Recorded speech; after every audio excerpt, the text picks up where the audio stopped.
जिस कमरे से हर रात रोने की आवाज आती थी। शहर के पुराने हिस्से में एक बड़ा सा मकान था। पीली दीवारें, ऊंची छतें और बीच में एक बंद कमरा।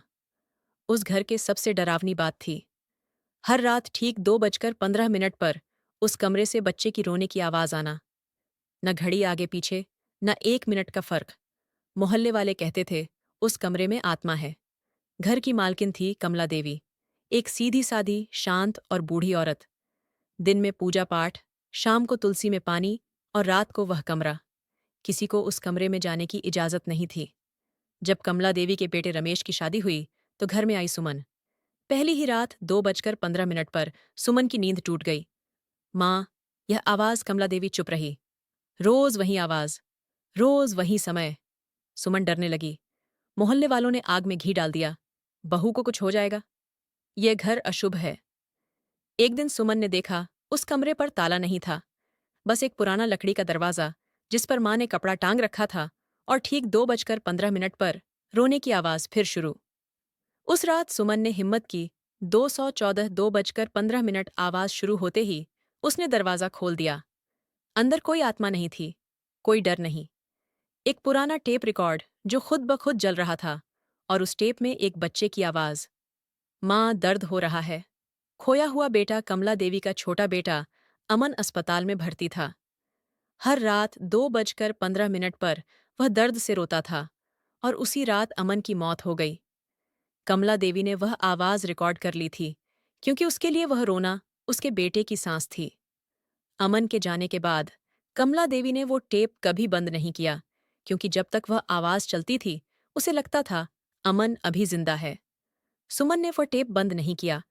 उसने बस माँ का हाथ पकड़ा और कहा, माँ, अब मैं हूं। एक रात 2:15 पर आवाज नहीं आई। कमला देवी शांति से सोई रही, और वह कभी नहीं उठी। उस दिन के बाद कमरे से कभी कोई आवाज नहीं आई, क्योंकि माँ और बेटे आखिरकार एक साथ हो गए।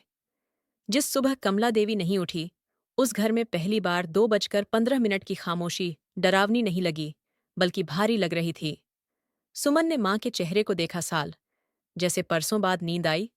मोहल्ले वाले आए, वही लोग जो कहते थे घर में आत्मा है, आज वही कह रहे थे माँ बहुत सहनशील थी। कोई नहीं जानता था कि उस माँ ने हर रात कैसे काटी थी।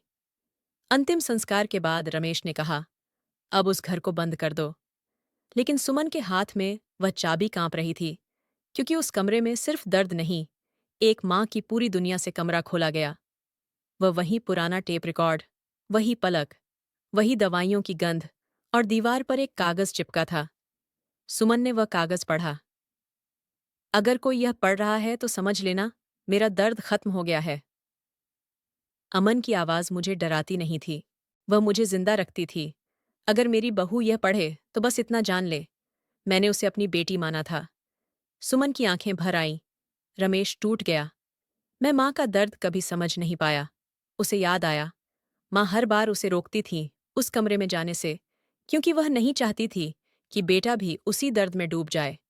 दिन बीतने लगे।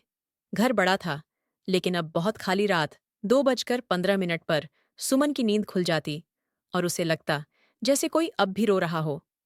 एक रात 2:15 पर सुमन ने सुना हल्की सी सिसकियां। उसका दिल कांप गया। क्या यह सिर्फ मेरा भ्रम है? वो कमरे में गई। टेप रिकॉर्ड बंद था, लेकिन पलक के पास बैठी सुमन खुद रो रही थी। तब उसे समझ आया, आवाज अब बाहर नहीं, मेरे अंदर है। अगले दिन सुमन ने वह टेप नदी में विसर्जित कर दिया और कहा, अब इस दर्द को आगे नहीं बढ़ने दूंगी। धीरे धीरे उस कमरे को पूजा कक्ष बना दिया गया, जहां हर सुबह दिया जलता था। अब उस कमरे से आवाज नहीं आती थी, बस शांति आती थी। एक दिन एक अनाथ बच्चा दरवाजे पर खड़ा था। सुमन ने उसे देखा और दिल कांप गया। उसी उम्र का जितना अमन था। सुमन ने उस बच्चे को घर में जगह दी, और पहली बार 2:15 पर बच्चे की हंसी गूंजी।